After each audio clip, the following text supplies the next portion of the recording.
PTC admission અંગે ખૂબ જ મોટા સમાચાર સામે આવી રહ્યા છે. એના વિશેની સંપૂર્ણ ચર્ચા આપણે આજના આ વિડીયોની અંદર કરવાના છીએ. પીટીસી ની અંદર એડમિશન મેળવવા માંગતા તમામ વિદ્યાર્થીઓ અને જેમણે ઓલરેડી એડમિશન લઈ લીધું છે અને એમને કોઈ પણ પ્રકારની પ્રોસેસ બાકી છે તો એવા તમામ ઉમેદવારો અને વિદ્યાર્થીઓ માટે ખૂબ જ અગત્યની સૂચનાઓ જે છે એ જાહેર કરવામાં આવી છે. અને તમે ધોરણ 12 પછી પીટીસી કરી ડાયરેક્ટ જે છે એ ટેટ 1 પરીક્ષા પાસ કરી ધોરણ 1 થી 5 ની અંદર શિક્ષક બની શકો છો. એટલે કે જે ઉમેદવારોએ ધોરણ 12 પાસ કરેલું હોય અને હવે પીટીસી કરવા માંગતા હોય અને શિક્ષક બનવા માંગતા હોય તો એમના માટે આ ખૂબ જ અગત્યના સમાચાર છે. તો સૌપ્રથમ તમે અહીંયા જોઈ શકો છો જે આ ઓફિશિયલ નોટિફિકેશન જાહેર કરવામાં આવ્યું છે. પ્રાથમિક શિક્ષણ નિયામક શ્રેણી કચેરી, કેન્દ્રીય પ્રવેશ સમિતિ, પ્રાથમિક શિક્ષણ ડિપ્લોમા, ડીએલઈડી પ્રવેશ પ્રથમ વર્ષ 2024-27 દિવ્યાંગ અને અન્ય ઉમેદવારો માટે પ્રવેશ અંગેની પુનઃ જાહેરાત. રાજ્યભરમાં આવેલી એનસીટીઈ દ્વારા માન્યતા પ્રાપ્ત સરકારી / બિન સરકારી અનુદાનિત અને સ્વનિર્ભર અધ્યાપન મંદિરો / જિલ્લા શિક્ષણ અને તાલીમ ભવનોમાં ગુજરાતી, હિન્દી, ઉર્દુ, મરાઠી અને અંગ્રેજી માધ્યમમાં ચાલતા 2 વર્ષના પ્રાથમિક શિક્ષણ ડિપ્લોમા ડીએલઈડી અભ્યાસક્રમમાં પ્રવેશ માટે 21/6/2026 ના રોજ આપેલ જાહેરાત બાદ શિક્ષણ વિભાગના ઠરાવ 3/8/2026 થી દિવ્યાંગ ઉમેદવારો માટેની પાત્રતામાં સુધારો થતા પ્રવેશ મેળવવા ઈચ્છતા દિવ્યાંગ અને અન્ય ઉમેદવારો 5/8/2026 સવારના 10 વાગ્યાથી 11/8/2026 રાતના 12 વાગ્યા સુધી પીટીસી dpegujarat.in અથવા તો dpegujarat.in આ વેબસાઇટ પર ઓનલાઈન અરજી કરવા માટે જણાવવામાં આવે છે. તો જે પણ ઉમેદવારો પીટીસી ની અંદર એડમિશન મેળવવા માંગતા હોય અને હજુ સુધી જો કોઈ પણ કારણોસર એડમિશન મેળવવાનું રહી ગયું હોય તો 5/8/2026 થી 11/8/2026 રાતે 12 વાગ્યા સુધી એડમિશન મેળવી શકશે.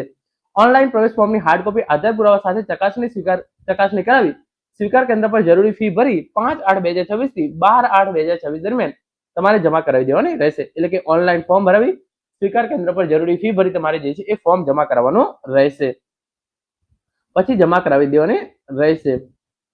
એના માટે ફોર્મ જમા કરાવી અને જે છે એ રસીદ પણ તમારે મેળવી લેવાની રહેશે. નક્કી કરેલ સ્વીકાર કેન્દ્રોની યાદી વેબસાઇટ પર મૂકેલી છે.